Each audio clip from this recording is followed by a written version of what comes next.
Section 8 housing has an amazing return on investment. From a cash-on-cash perspective, I see some of the best ROIs I've ever seen in real estate. I continue to buy and put focus on Section 8 investing. I'm going to get into Section 8 in this video and also talk about a recent purchase that I've made. For those who are new here, my name's Daniel Apke. I'm an online business owner, real estate investor, and entrepreneur. Please take a second to like this video and subscribe to my channel to get similar content.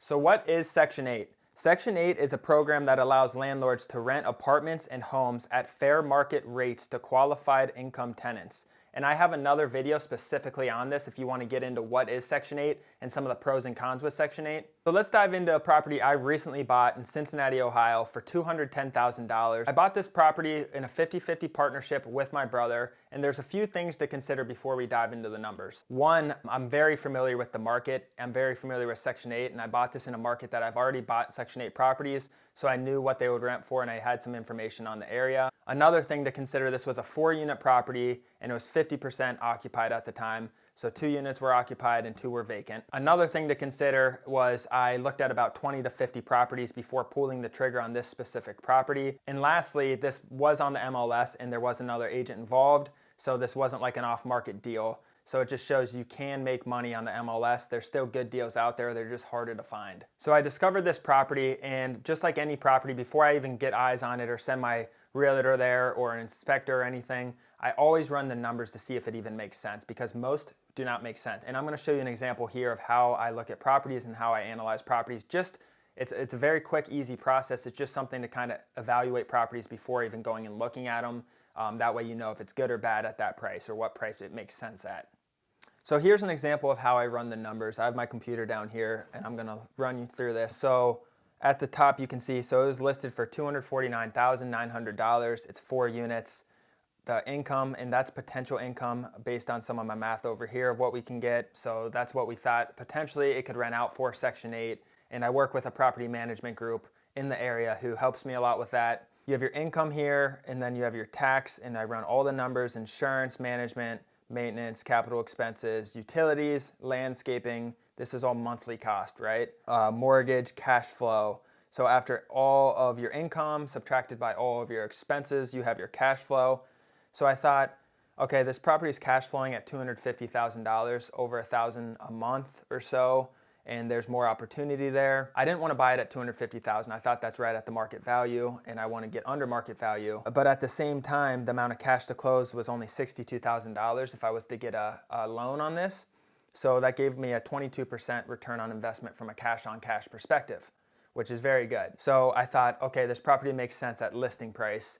Let's try to dive in and see what we really wanted at. So we did some different examples at $210,000, as you can see here.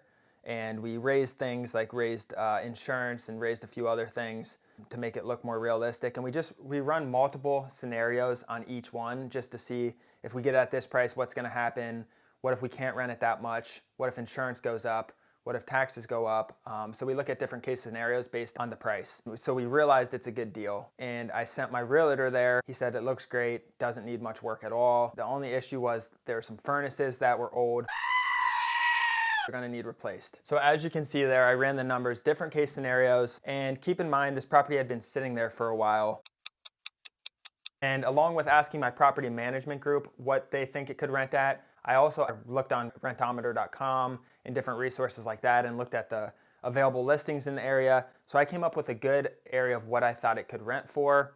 And then after that, really, you can do the math and add all the other expenses in there, and you can look at the old taxes, you can look at your energy bill, you can look at all the water history. But knowing your income and getting the expenses correct, do not rely on your realtors for this.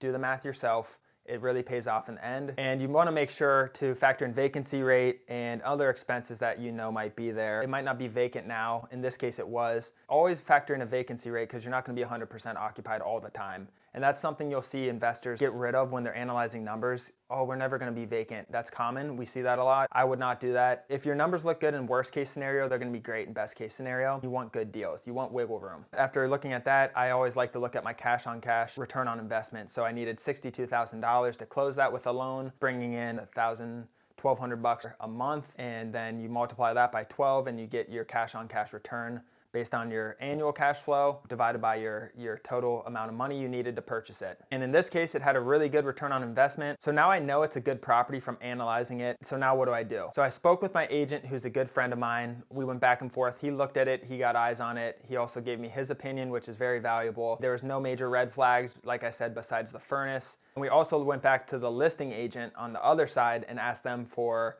documentation on historical leases and things like that, just to make sure those two tenants in that building that were occupying it were paying and they're up to date on leases, and just making sure everything was good. And then after getting all this information, we came up with an offer. We ended up offering, I think, $190,000 cash with like 2 or 3 week closing period. We did this because 1, the property was on the market for I think like 60 days. 2, we had inside information that the seller really wanted to sell quickly.